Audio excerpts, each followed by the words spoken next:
Estimados amigos, soy Félix Aucayanchi y el motivo de este mensaje es para presentarles una breve investigación. El nombre de la investigación la he titulado Estudio vectorial del movimiento de proyectiles. El motivo de esta investigación es el de formalizar el conocimiento que se tiene al respecto del tema. Debo hacerles saber que para realizar esta investigación he utilizado fuentes bibliográficas, principalmente norteamericanas y rusas. Asimismo, he utilizado una tesis para obtener el grado de licenciado en educación. Finalmente, dentro de los materiales bibliográficos que he empleado, voy a citar a dos folletos peruanos con acercamientos al tema de investigación. Buena parte de la investigación consiste en reunir información y esta información, en buena parte, valga la redundancia, la he encontrado en redes sociales, en las que a través de resolución de problemas y discusiones técnicas del tema he participado. En tal sentido, quiero citar a dos de estas redes sociales, como son Advanced Physics, que dirige tan acertadamente Aníbal Asperfis, y nuestra conocida Sociedad Peruana de Docentes de Física. Pretendo que este trabajo de investigación ayude a iniciar un proceso de profundización acerca del estudio del movimiento de proyectiles empleando vectores. Y por otro lado, también espero que los docentes encuentren en esta investigación herramientas que favorezcan el mejor aprendizaje y dominio del tema de movimiento de proyectiles. Hasta pronto. Estimados alumnos, en esta oportunidad les presento el estudio vectorial del movimiento de proyectiles en su primera parte. Deseo iniciar esta exposición refiriéndome al primero que aportó en el estudio del movimiento de los proyectiles y fue nuestro conocido Aristóteles, allá por el siglo IV a.C., y los cuales publica en sus obras Física, libros 4 y 7, y De Caelo, libro 3. Es tal la influencia que tuvo Aristóteles que sus conocimientos y afirmaciones se prolongaron por muchísimos siglos. Ya en el siglo XIII, cuando se conoce la pólvora y a partir de esta se construyen los cañones, pues entonces los militares empezaron a preocuparse por la forma que tendría la trayectoria de los proyectiles lanzados por los cañones que aparecen ya en el siglo XIV. Es en el libro Problematum Astronomicorum de Daniel Sandberg, publicado el año 1561, en el que la trayectoria de un proyectil siguiendo la teoría aristotélica sería como la que se muestra en este gráfico. Obsérvese que la trayectoria es inicialmente una recta inclinada para posteriormente ser completada por una trayectoria vertical. Esta figura la veremos a continuación en la descripción del movimiento de proyectiles usando vectores. No fue sino hasta la aparición del italiano Niccolò Fontana, más conocido como Tartaglia, que en el año 1537 publica su obra Nuova Scientia, en la que por primera vez se concibe un trayecto distinto al que proponía Aristóteles y que mostramos anteriormente. De acuerdo con Tartaglia, este nuevo trayecto tiene tres partes. Una primera parte recta, debido al movimiento violento que le produce el cañón al proyectil. Una segunda parte, donde este impulso inicial del cañón empieza a desvanecerse. Y una tercera parte, que es el tramo vertical, debido a que la presencia de la fuerza de gravedad es superior a la ya extinta dada por el cañón al inicio. Lógicamente, las preguntas que surgieron fueron: ¿en qué momento se inicia el trayecto curvo? ¿O en qué momento termina el trayecto curvo para dar pase al último trayecto recto. Pues bien, Tartaglia revelaría en una siguiente obra, la Quaesiti et Inventioni Diverse, el año 1546, que lo que había presentado en su obra anterior no era exactamente verdadero. Es decir, según Tartaglia, este movimiento del proyectil en ningún caso presenta un trayecto rectilíneo. De acuerdo con Tartaglia, este trayecto es curvo debido a que la gravedad siempre actúa de modo continuo sobre el proyectil dirigiéndolo hacia el suelo. Respecto del trayecto curvo, Tartaglia sostuvo que este era una porción de circunferencia. Aunque Tartaglia hizo un trabajo bastante importante para su época, es necesario precisar que fue rudimentario. Entre sus contribuciones tenemos la definición del alcance máximo y el descubrimiento de que el ángulo que produce el mayor alcance es la mitad de un ángulo recto. No fue entonces hasta la aparición de Galileo Galilei que fue posible presentar de modo teórico y experimental un estudio riguroso del movimiento de los proyectiles. En su obra Discorsi e Demonstrazioni Matematiche intorno a due nuove scienze attenti ad meccanica y movimenti locali. En su libro 3, en el año 1638, Galileo presenta la demostración matemática de que la trayectoria de los proyectiles es una curva llamada parábola. Aunque esta, se debe precisar, la descubre 29 años antes de publicar los Discorsi. De acuerdo con el razonamiento de Galileo, el movimiento del proyectil, como lo estudiamos ahora, es una suma o composición de dos movimientos. Uno realizado en el eje X como movimiento rectilíneo uniforme y el segundo realizado sobre el eje Y vertical, en donde se desarrolla una caída libre vertical. Galileo estuvo acompañado, al menos durante el último año de su vida, por otro científico, Evangelista Torricelli, en calidad de ayudante. Este formuló la ecuación del alcance de un proyectil y además estudió las propiedades de la parábola enunciada por su maestro. También estudió el caso de la parábola de seguridad, un tema muy interesante que lo hiciera en su obra Ópera Geométrica el año 1644.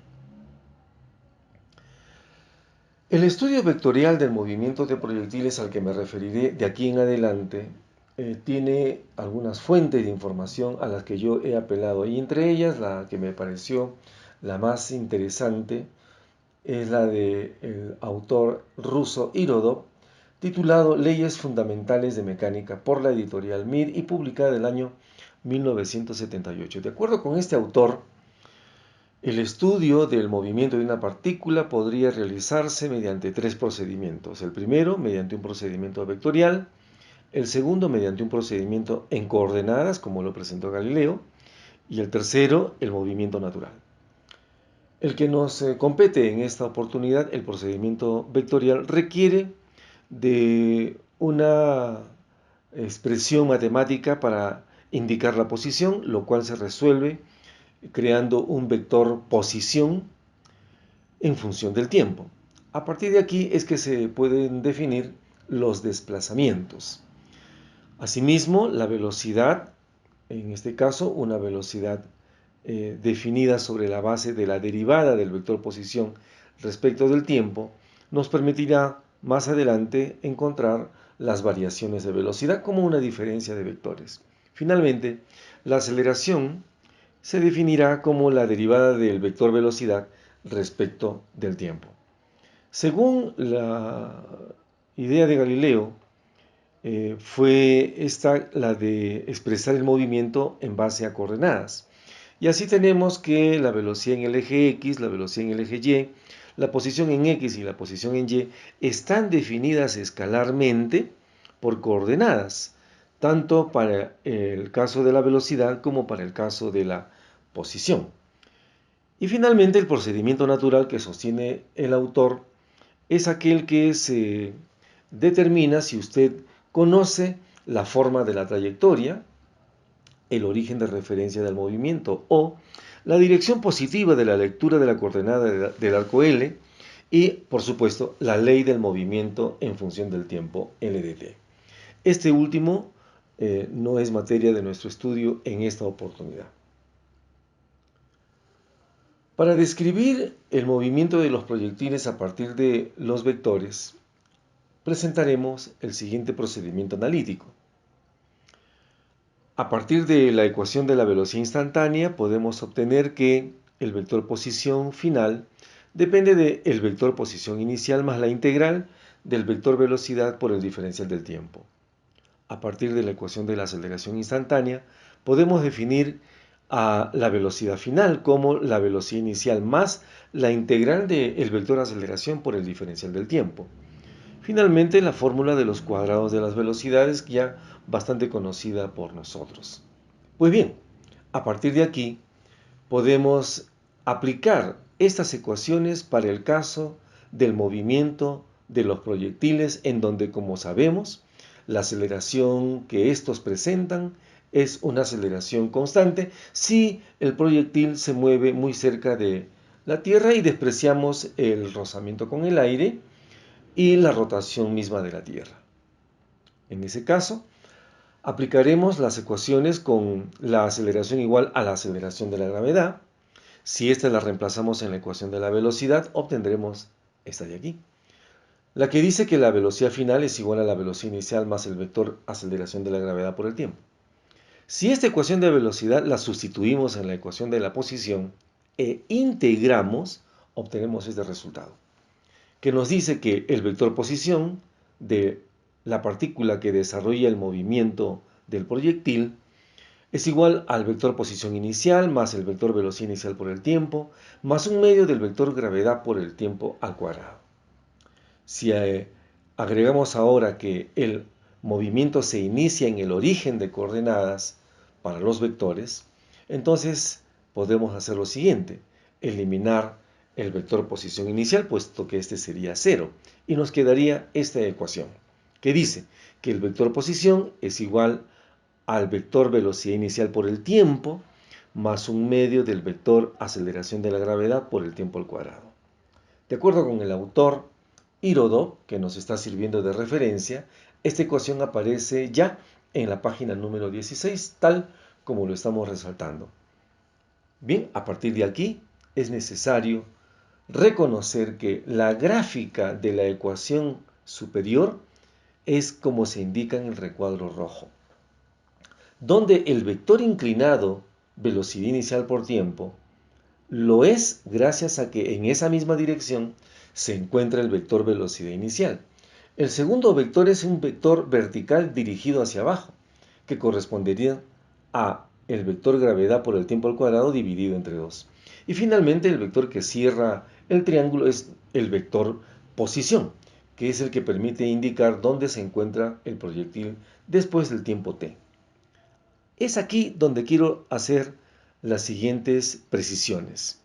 El primer término del segundo miembro de la ecuación de la posición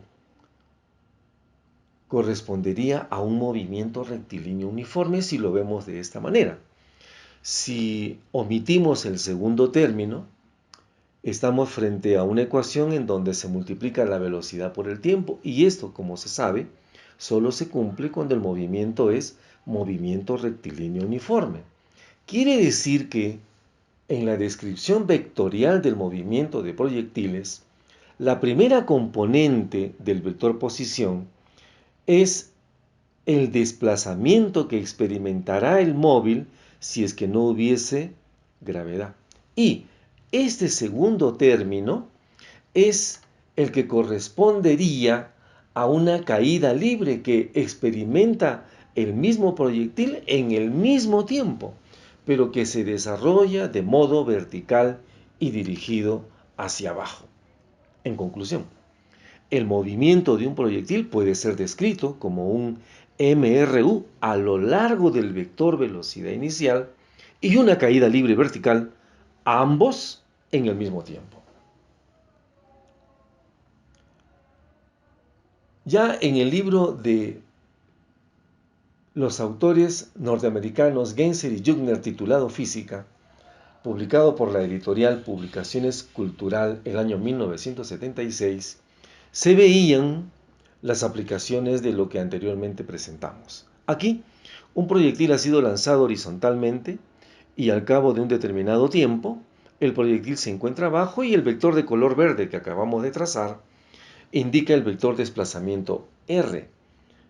Pero este desplazamiento tiene dos componentes. La primera, una componente horizontal que correspondería a un movimiento rectilíneo uniforme realizado por el proyectil si no hubiese existido gravedad, y este segundo componente que representa el desplazamiento que le hubiera correspondido si hubiese caído libremente en forma vertical. En este segundo gráfico que aparece en este mismo libro, se puede apreciar que el móvil ha sido lanzado esta vez de modo inclinado y hacia arriba. Se puede apreciar que el vector desplazamiento, indicado por el vector R del movimiento del proyectil, tiene nuevamente dos componentes. La primera, esta vez inclinada hacia arriba, correspondería al movimiento rectilíneo uniforme, mientras que esta segunda corresponde a la caída libre vertical. Finalmente, en el mismo libro, aparece este tercer y último gráfico, donde ahora sí es más preciso poder apreciar lo que se desplaza el móvil a lo largo de la velocidad inicial si es que no hubiera existido gravedad. Obsérvese que este es el desplazamiento final, pero que tiene dos componentes. La componente que correspondería al movimiento rectilíneo uniforme, de modo inclinado esta vez, y la que correspondería a la caída libre vertical. Llamo su atención mostrándoles el significado de los números 1, 4, 9, 16, etc. Son los cuadrados de los números 1, 2, 3 y 4. Estos cuadrados de estos números siempre se presentan cuando los movimientos se realizan con aceleración constante. Quiero también ahora mostrar que en esta pequeña investigación hacemos referencia a publicaciones que tienen aproximaciones al método vectorial, pero que se hicieron muchos años atrás. Debo citar una de mis publicaciones titulada Física para estudiantes de Ciencias e Ingeniería volumen 2, de una serie que se inició el año 1986, pero que la que correspondería al volumen 2 se hizo el año 1988. Uno de los ejercicios que se resuelven allí, uno de varios por supuesto, es este problema número 17, en el que dos proyectiles son lanzados desde los puntos A y B y logran chocar en el punto P. Lo que hemos hecho para resolver en aquel caso es trazar los desplazamientos como que si la gravedad no estuviera. Esto tiene en realidad directa relación con lo que hemos venido sosteniendo con la descripción vectorial del movimiento de un proyectil. Asimismo, debo citar otro folleto publicado por nuestros amigos Orlando Ramírez Urbano y Walter Pérez Terrell el año 1989. Entre sus problemas está este de aquí, en donde ellos resuelven el problema con el mismo criterio, aunque aquí le hemos agregado el segundo trazo vertical, pero sigue la misma estrategia, es decir, se resuelve el problema asumiendo que los trayectos serían rectilíneos de no existir gravedad. Como muestra de aplicación del método mostrado hasta aquí, quiero presentarles la resolución de un problema que aparece en la página 43 del libro titulado Preguntas y problemas de física de los autores rusos Tarasov-Tarasova por la editorial Mir el año 1976. El problema dice así: desde un plano inclinado a un ángulo alfa es lanzada una piedra con una velocidad inicial v sub o y perpendicularmente al plano. Pregunta: ¿a qué distancia del punto de lanzamiento cae esta piedra? Yo le he agregado este gráfico que no aparece en el libro por si acaso. Se puede apreciar que la velocidad al inicio, v sub o, es un vector perpendicular al plano inclinado. Y luego de que el proyectil sigue la trayectoria parabólica, llega a tocar por segunda vez al plano inclinado después de que éste haya recorrido una distancia d a lo largo del plano inclinado. Pues bien, resolveremos el ejercicio utilizando los vectores de desplazamiento en un estudio vectorial del movimiento del proyectil. Aquí lo tenemos. Observemos que el desplazamiento es de O hasta P y que lo hemos indicado con el vector de color verde. Observemos que el desplazamiento con MRU es el que se encuentra a lo largo de la dirección de la velocidad inicial V sub O, señalado aquí como el desplazamiento desde O hasta P y cuyo valor, si el tiempo fuera t, sería V sub O por t, donde V sub O es la velocidad inicial. Asimismo, el trayecto QP, que es un trayecto vertical, corresponderá a la caída libre vertical que el proyectil hubiera experimentado si se hubiese liberado en el punto Q y que desde ese punto hasta el punto P le hubiera tomado el tiempo t también.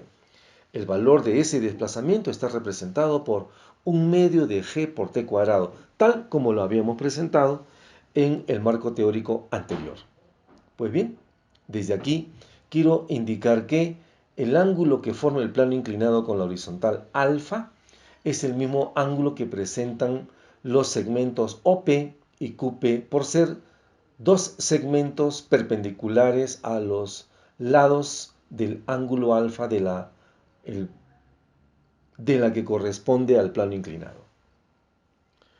En el triángulo rectángulo POQ recto en O, consideramos que es posible expresar el cateto OP como el producto de la hipotenusa QP por el seno de alfa.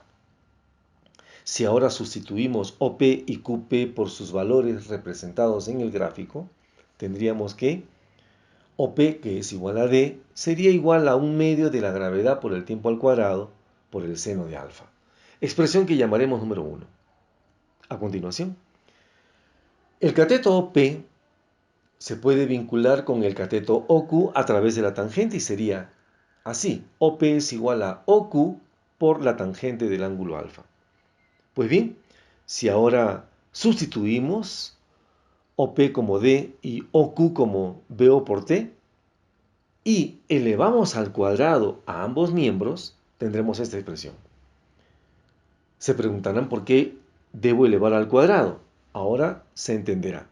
Si dividimos 2 entre 1, tendríamos esta expresión. En el numerador d cuadrado, en el denominador d del primer miembro. Y en el segundo miembro se puede notar claramente que se repite tanto en el numerador como en el denominador el tiempo al cuadrado. Lo que hemos hecho es evitarnos de la presencia del factor tiempo. Por eso es que hemos elevado al cuadrado. Así entonces, ahora podemos eliminar un término d del primer miembro y nos quedaría solamente d. Y en el segundo miembro podemos eliminar las expresiones t cuadrado del numerador y del denominador. Si ahora sustituimos la tangente como seno entre coseno y simplificamos, obtendremos la respuesta. Es decir, la distancia a lo largo del plano inclinado es igual a, paréntesis, 2 veces el cuadrado de la velocidad de disparo entre la gravedad multiplicado por la fracción seno de alfa dividido entre coseno cuadrado del ángulo alfa. Espero que esta explicación haya sido suficientemente clara para ustedes.